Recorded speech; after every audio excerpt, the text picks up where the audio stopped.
There are over 1.1 billion daily active users on Facebook. And with that, there are over 307 million monthly active users on Twitter alone. Both of these platforms are used today by people to find out news about what is going on in the media. But news networks claim that they are unbiased and balanced on their reporting.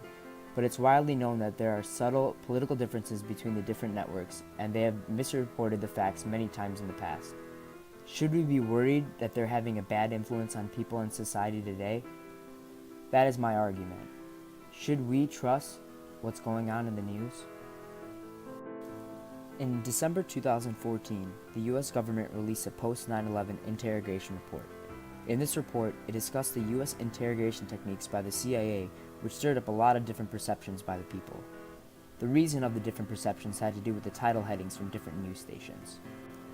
CNN had titles like CIA Torture Report Confronting Our Dark Era, CIA Torture Methods or War Crimes.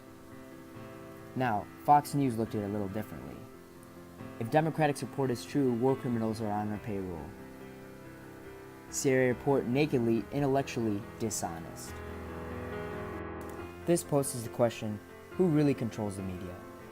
Ron Paul, an American politician, tried to expose the media, but fell a little short.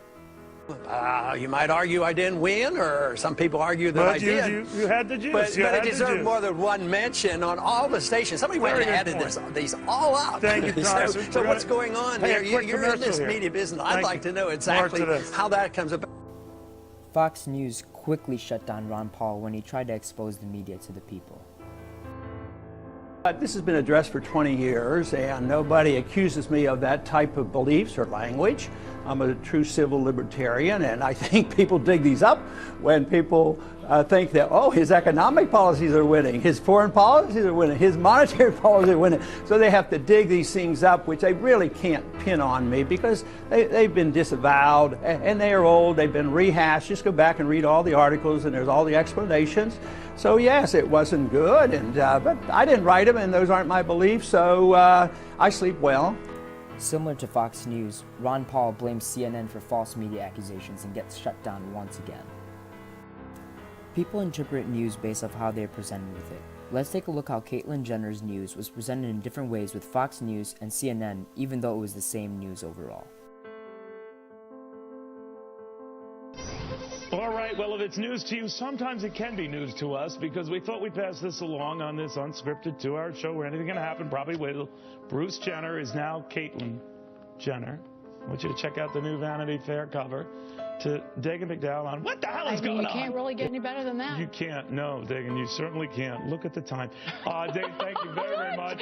What? He looks hot. Or she looks hot, rather. Yes, okay. The news anchors have so much bias, and they're choosing what to talk about as news based off of their own opinions.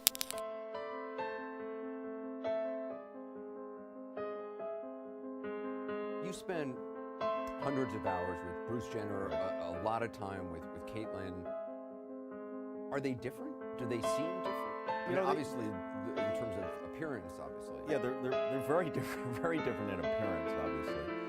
They do seem different. And, you know, look, it's a work in progress in the sense of we're just getting to know Caitlyn. Caitlyn's just getting to know herself. But the difference I see is, first of all, Caitlyn is having more fun in life. Bruce didn't have much fun in life. For the last 10 or 15 years, I think he had no fun in life. He was very lonely.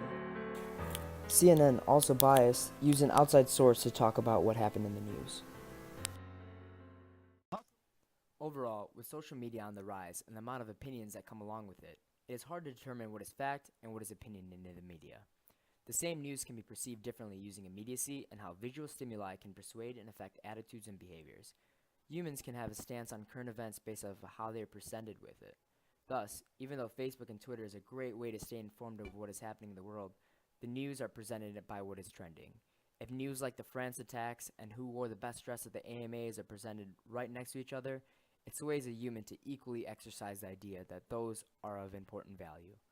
All in all, the news these days are biased and opinionated to the extent that we don't know what is a fact and what is opinion.